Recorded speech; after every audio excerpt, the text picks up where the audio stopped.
perkenalkan nama saya Iwan Panjaitan dengan NIM 22032110095.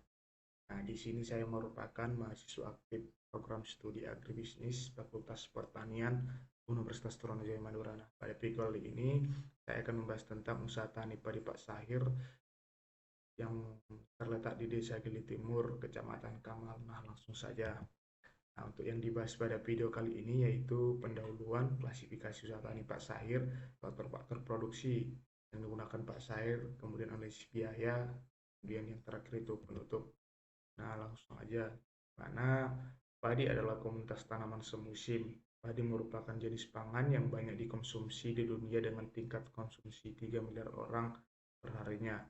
Khususnya di benua Asia, padi menjadi kebutuhan pokok sehari-hari bagi 600 juta penduduk. Nah, tidak asing lagi bahwa padi ini merupakan komoditas utama bagi petani-petani yang ada di Indonesia. Ya. Pak Sair sendiri merupakan petani yang mengusahakan komoditas padi di Desa Gili Timur, Kecamatan Kamal, Kabupaten Bangkalan. Pak Sair memiliki 2 lahan sawah, tetapi pada video kali ini akan membahas salah satu lahan saja. Pak Sair melakukan usaha tani padinya dengan keluarga hanya pada bagian tertentu yang menggunakan tenaga kerja, yaitu pada saat pemanenan dan penanaman. Nah, saja ke klasifikasi usaha tani Pak Sahir.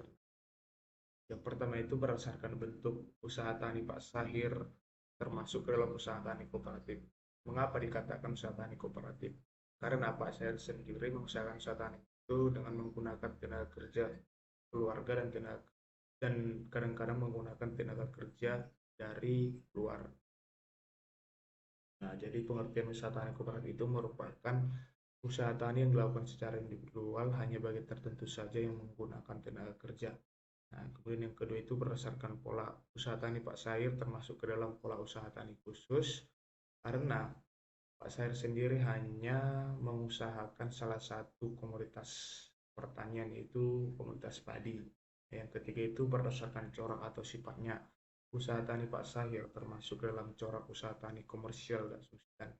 Mengapa demikian? Karena Pak Sahir sendiri sebagian hasil dari usaha tani itu sebagian dijual dan sebagiannya lagi sebagai kebutuhan keluarga. Kemudian yang selanjutnya itu faktor-faktor produksi usaha tani Pak Sahir. Nah, untuk faktor produksi lahan Pak Sahir itu dengan luas 5.000 m² atau sekitar setengah hektar. Nah, ciri-ciri lahan atau tanah dari sawah Pak Sahir itu tanah berliat dan berkapur. Lokasi lahan Pak Sahir ini sangat strategis karena sangat dekat dengan jalan. Kemudian untuk tenaga kerja, Pak Sahir sendiri menggunakan tenaga kerja keluarga dan tenaga kerja dari luar. Tenaga kerja dari luar ini digunakan Pak Sahir pada saat penanaman dan pemanenan. Nah, biasanya Pak Sahir ini menggunakan tenaga kerja sebanyak 7 orang pada saat penanaman dan 7 orang pada saat pemanenan. Nah, selanjutnya yaitu bibit atau benih padi. Jenis atau varietas bibit padi Pak Sahir adalah serang. Pembibitan dilakukan secara merendam benih selama 2 hari, kemudian ditiriskan, lalu ditabur pada lahan yang dipersiapkan. Nah, pembibitan ini dilakukan biasanya kurang lebih 1 bulan. Nah, selanjutnya itu faktor produksi pupuk. Nah, kita ketahui pupuk merupakan faktor yang penting untuk mendorong pertumbuhan suatu tanaman. Nah, pupuk yang digunakan Pak Sair adalah pupuk subsidi yaitu urea 2 karung dan fosfor 1 karung. Pemupukan dilakukan 2 kali. Kemudian terakhir itu pestisida. Untuk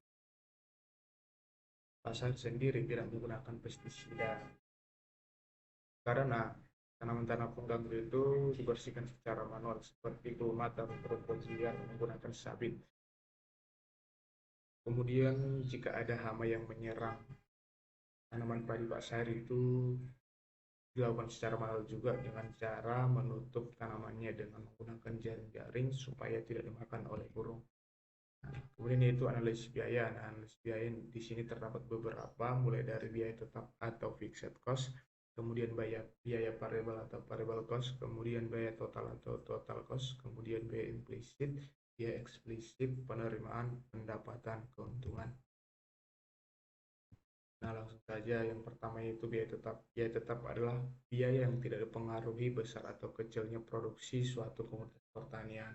Langsung saja, jenis biaya tetapnya itu ada pajak lahan sebanyak 14.000, penyusutan alat 680.000. Alat-alat yang digunakan yaitu cangkul, sabit, pompa air, kemudian traktor. Kemudian pemeliharaan alat sebesar 200.000 sehingga totalnya itu 894.000. Kemudian yang kedua biaya variabel. Biaya variabel adalah biaya besar dan kecilnya tidak dipengaruhi oleh produksi komoditas pertanian yang didapatkan. Nah, jenis biaya variabel sendiri pada usaha tani Pak Sahir yaitu tenaga kerja sebanyak 700.000. Nah, tenaga kerja tadi yang digunakan adalah sebanyak 7 orang.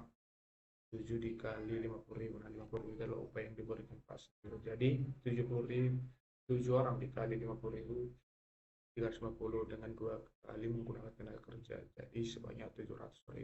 Kemudian solar.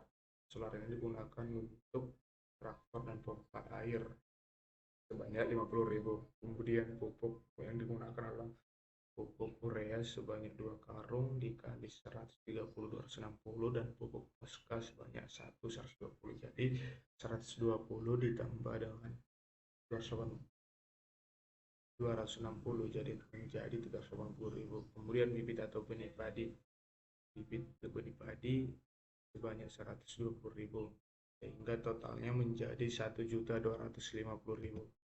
Kemudian biaya total. Biaya total adalah keseluruhan atau total biaya yang dikeluarkan untuk memperoleh faktor produksi yang tidak dapat diubah jumlahnya. Nah, biaya totalnya itu jenis biayanya itu biaya tetap sebanyak 894.000, biaya variabel sebesar 1.250.000 sehingga totalnya itu 2.144.000. Kemudian biaya implisit. Nah, biaya implisit merupakan biaya yang tidak benar-benar dikeluarkan, akan tetapi termasuk ke dalam proses produksi atau biaya yang dikeluarkan secara tidak nyata oleh petani. Nah, biaya implisit di sini hanya terdapat penyusunan alat sebesar 680.000, sehingga totalnya 680.000. Nah, selanjutnya biaya eksplisit adalah biaya yang dikeluarkan secara nyata oleh petani dalam satu proses produksi.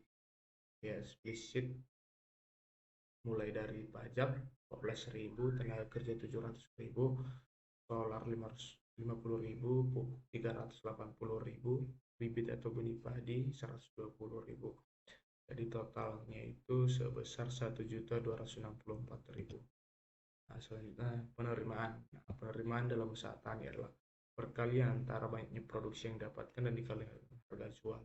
Dapat kita lihat di sini rumusnya itu TR. Nah, TR itu merupakan penerimaan, Q itu jumlah produksinya, kemudian P itu price, harga atau harga jualnya. Sehingga dapat kita lihat TR sama dengan 800 kilo dikali 10.000 sama dengan 8 juta. Jadi penerimaan yang didapatkan oleh Pak Sair itu sebesar 8 juta. Kemudian pendapatan. Nah, pendapatan dalam usaha tani adalah total penerimaan yang didapatkan petani setelah dikurangi dengan biaya keseluruhan yang dikeluarkan dalam proses produksi. Pendapatan itu, rumus pendapatan yaitu pendapatan sama dengan TR dikali TC. TR adalah penerimaan, TC adalah biaya tetap. Nah, sehingga dapat kita lihat 8 juta dikurangi 2.144.000 hingga hasilnya itu 5.856.000. Jadi total pendapatan usaha tani padi Pak Sahir sebesar 5.856.000. Nah, selanjutnya keuntungan. Keuntungan adalah selisih penerimaan total biaya yang dikeluarkan dalam proses produksi. Keuntungan ini merupakan menjadi selisih penerimaan dan total biaya yang dikeluarkan dalam proses produksi. Keuntungan merupakan menjadi tujuan sebuah usaha, di mana semakin besar keuntungan yang didapatkan, maka semakin layak usaha tersebut dijalankan. Nah, di sini sudah ada perhitungan terhadap keuntungan yang diperoleh oleh Pak Sahir, mana rumusnya itu pendapatan dikurangi biaya implisit. Nah, pendapatan tadi yang diperoleh Pak Sahir 5.856.000 dikurangi dengan biaya implisit sebesar 680.000.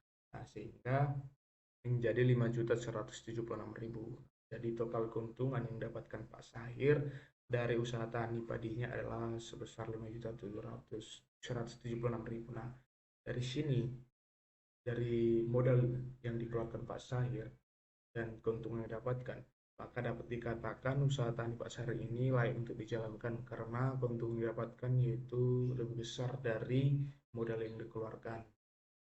Nah, selanjutnya di sini penutup. Nah, kesimpulan. Nah, klasifikasi usaha tani padi Pak Sahir berdasarkan bentuk yaitu usaha tani kooperatif di mana prosesnya dilakukan secara individual, hanya penanaman dan pemanaman padi menggunakan tenaga kerja dari luar.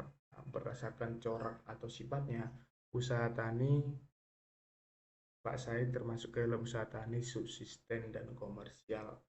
Faktor produksi lahan dengan ciri-ciri lahan Pak Sahir berliat dan sedikit berkapur. Tenaga kerja berasal dari keluarga dan tenaga kerja dari luar. Benih padi yang digunakan Pak Sahir adalah jenis serang. Pupuk yang digunakan adalah pupuk subsidi, urea, dan poska. Kemudian pestisida untuk usaha taninya tidak digunakan karena gulma yang mengganggu tanaman padi Pak Sahir itu dibersihkan secara manual. Biaya tetap usaha tani Pak Sahir sebesar 894.000, biaya variabel sebesar 1.250.000, biaya total sebesar 2.144.000, biaya implisit sebesar 680.000, biaya eksplisit sebesar 1.264.000, penerimaan Pak Sahir sebesar 8 juta, kemudian pendapatan sebesar 5.856.000 dan keuntungan sebesar 5.176.000, sehingga dari hasil analisis biaya terhadap usaha tani Pak Sahir dapat dilihat dari keuntungan yang didapatkan termasuk tinggi dari modal atau biaya yang dikeluarkan, maka usaha tani Pak Sahir layak untuk dilakukan. Untuk saran yang dapat saya berikan kepada Pak Sahir yaitu meningkatkan atau memperluas lahan sawah pertanian Pak Sahir agar memperoleh keuntungan yang lebih besar karena dilihat dari lahan yang dimiliki menghasilkan keuntungan yang besar. Kemudian menggunakan pestisida agar menghemat waktu dalam membasmi gulma pengganggu tanaman padinya, menambah pupuk subsidi terhadap tanaman padi supaya hasilnya lebih maksimal lagi, mengikuti penyuluhan atau pelatihan tentang pertanian atau menambah pengetahuan Pak Sahir dalam bidang pertanian. Nah, ini merupakan dokumentasi pada saat melakukan wawancara kepada Pak Sahir. Dapat kita lihat di sini lahannya itu sangat strategis dan di pinggir jalan. Oke, terima kasih. Terima kasih. Sekian video dari saya. Dadah.